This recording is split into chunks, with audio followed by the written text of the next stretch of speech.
क्या हम अपने टैक्स के पैसे से एक माँ को उसका बेटा लौटा सकते हैं, एक पत्नी को उसका सुहाग ला कर दे सकते हैं, एक बच्चे को उसके पिता का साया ला कर दे सकते हैं। हमारे जवान बॉर्डर पर महीनों तक अपने परिवार से दूर रहकर सेवा करते हैं। न जाने कितने ही सैनिक अपने बच्चों का चेहरा तक नहीं देख पाते, न जाने कितने ही माँ बाप जवानी में ही अपने बेटे को खो देते हैं। क्या इन सब की भरपाई हम टैक्स के पैसे से कर सकते हैं? हमारे टैक्स से सबको सैलरी जाती है, हम इसलिए टैक्स भरते हैं। ये लोग हमसे ऊपर हो गए। इनको लगता है कि इन्होंने टैक्स दे दिया तो पूरा देश ही इनका हो गया। अगर खाने के साथ साथ थोड़ा पढ़ाई पर ध्यान दिया होता तो इन्हें पता होता कि इंडियन आर्मी में 42,000 सोल्जर्स हैं और 11 लाख जेसी और अदर रैंकिंग ऑफिसर। तो भले अलाउंसेस हो या सैलरी, वो भी उतना ही टैक्स पे करते हैं जितना कि हम और आप। लेकिन क्या वो जितना इस देश के लिए करते हैं हम कर सकते हैं? तुम जिसके सामने इतनी ऊंची आवाज़ में बात कर रही हो वो कमांडिंग ऑफिसर हैं। उनके एक इशारों पर हज़ारों सैनिक जान ले सकते हैं और जान दे भी सकते हैं।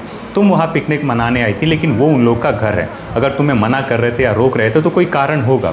वो सेंसिटिव एरिया, वहाँ लैंडस्लाइड होते रहते हैं। अगर कुछ उल्टा सीधा हो जाता है तो तुम तो भागकर अपनी जान तक नहीं बचा पाती। तुम जो एसी वाले कमरे में खा कर फैल रही हो क्योंकि वो लोग बॉर्डर पर रूखी सूखी रोटी खाकर तुम्हारी रक्षा कर रहे हैं। देखो, मैं महिलाओं की बहुत इज्जत करता हूँ, लेकिन ऐसे लोग ट्रोल डिजर्व करते हैं क्योंकि हमारे देश में ऐसे नमूने आए दिन इंडियन सोल्जर्स और इंडियन आर्मी का अपमान कर निकल जाते हैं। They deserve more hate and troll but legally. देखो, इंडियन आर्मी या डिफेंस फोर्सेस सिर्फ एक जॉब नहीं है, ये गौरव है, एक जिम्मेदारी है 140 करोड़ हिंदुस्तानियों की हिफाजत की।